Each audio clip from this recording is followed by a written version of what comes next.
স্নেহের মাধ্যমিক শিক্ষার্থীরা, আজকে আমি তোমাদের সামনে তোমাদের পরীক্ষার জন্য খুবই গুরুত্বপূর্ণ কারক ও বিভক্তি, এই কারক বিভক্তি থেকে বেশ কিছু প্রশ্ন ও উত্তর তুলে ধরব এবং এই প্রশ্নগুলো বিগত 2015 থেকে 2023 পর্যন্ত যে সমস্ত কারক থেকে প্রশ্ন এসেছিল সেই সমস্ত প্রশ্নের সমাধান তোমাদের সামনে তুলে ধরব।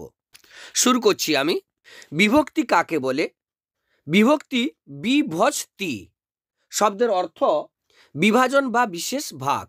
ধাতু বা প্রাতিপাদিকে যে চিহ্ন যোগ হলে পুরুষ, বচন, কাল ইত্যাদি সূচিত হয় তাকে বিভক্তি বলে। যেমন গাছযুক্ত এর সমান গাছের, ডালযুক্ত এ ডালে, ফুলযুক্ত কে ফুলকে ইত্যাদি। শূন্য বিভক্তি কাকে বলে? খুবই গুরুত্বপূর্ণ। যে শব্দ বিভক্তি চিহ্ন শব্দে যুক্ত হয়েও নিজে অপ্রকাশিত থাকে এবং শব্দকে পদে পরিণত করে তাকে শূন্য বিভক্তি বলে। যেমন হাত, হ যুক্ত আ যুক্ত ত যুক্ত অ, এক্ষেত্রে অ হলো শূন্য বিভক্তি। তির্যক বিভক্তি কাকে বলে? যে সমস্ত বিভক্তি একাধিক কারকে ব্যবহৃত হয় তাকে তির্যক বিভক্তি বলে। যেমন এ, তে, এতে। প্রযোজক কর্তার একটি উদাহরণ দাও। প্রযোজক কর্তার একটি উদাহরণ হলো সুচেতনা নীলাদ্রিকে অঙ্ক করাচ্ছে। প্রযোজ্য কর্তা কাকে বলে? যে কর্তা অন্যের পরিচালনায় কাজ করে তাকে প্রযোজ্য কর্তা বা প্রকৃত কর্তা বলে। যেমন সুচেতনা নীলাদ্রিকে অঙ্ক করাচ্ছে। নিরপেক্ষ কর্তার উদাহরণ দাও। একটি বাক্যে সমাপিকা ক্রিয়া ও অসমাপিকা ক্রিয়ার কর্তা আলাদা আলাদা হলে অসমাপিকা ক্রিয়ার কর্তাকে নিরপেক্ষ কর্তা বলে। উদাহরণ, নীলাদ্রি বললে সুচেতনা লিখে নেবে। অকারক কাকে বলে? একটি বাক্যে সমাপিকা ক্রিয়ার সঙ্গে অর্থ সম্পর্কহীন পদকেই অকারক বা উপকারক বলা হয়। বাক্যে ব্যবহৃত যে পদ ক্রিয়া সম্পর্কিত নয় তারাই অকারক। অকারক দুই প্রকার, সম্বন্ধ পদ ও সম্বোধন পদ। সম্বন্ধ পদ কাকে বলে? বাক্যের পূর্ববর্তী বিশেষ্য বা সর্বনামের সঙ্গে পরবর্তী বিশেষ্য বা সর্বনাম পদের সম্পর্ক থাকলেও ক্রিয়ার সঙ্গে কোনো অন্যয় নেই, সেই পূর্ববর্তী নামপদকে সম্বন্ধপদ বলে। সম্বন্ধপদ কারক নয় কেন?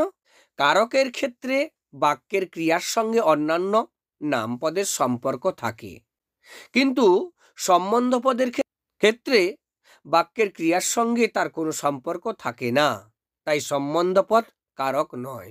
যেমন নদীর জলে স্নান করো। সম্বন্ধপদের বিভক্তি কি কি? র এর। অস্ত্র রাখো গানের দুটি কারক ও বিভক্তি নির্ণয় করো। অস্ত্র কর্মকারক, শূন্য বিভক্তি। পৃথিবী হয়তো বেঁচে আছে, পৃথিবী কর্তৃকারকের শূন্য বিভক্তি। বিভক্তি ও নির্দেশকের পার্থক্য লেখ। বিভক্তি হলো বর্ণ বা বর্ণগুচ্ছ, অন্যদিকে নির্দেশক হলো প্রত্যয়। বিভক্তি পদগঠনে ও কারক নির্ণয়ে সাহায্য করে। নির্দেশক ব্যক্তি বা বস্তুর সংখ্যা, পরিমাণাদি নির্দেশ করে। বিভক্তি ও অনুসর্গের একটি পার্থক্য লেখ। বিভক্তির স্বতন্ত্র অর্থ বা ব্যবহার কোনোটাই নেই।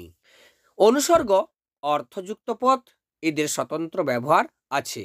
শব্দ বিভক্তির উদাহরণ দাও। কে, রে, তে। অনুসর্গ কাকে বলে? যেসব সমার্থক শব্দ বা পদবিশেষ্য বা সর্বনাম পদের পরে বসে কারক নির্দেশ করে, শব্দ বিভক্তির কাজ করে এবং শব্দকে পদে পরিণত করে, তাদের বলা হয় অনুসর্গ। বিভক্তি প্রধান কারক কর্মকারক। অনুসর্গ প্রধান কারক করণ কারক, নিমিত্ত কারক, অপাদান কারক। কহ দাসে লঙ্কার কুশল, কর্মকারকের শূন্য বিভক্তি। নির্দেশক কাকে বলে?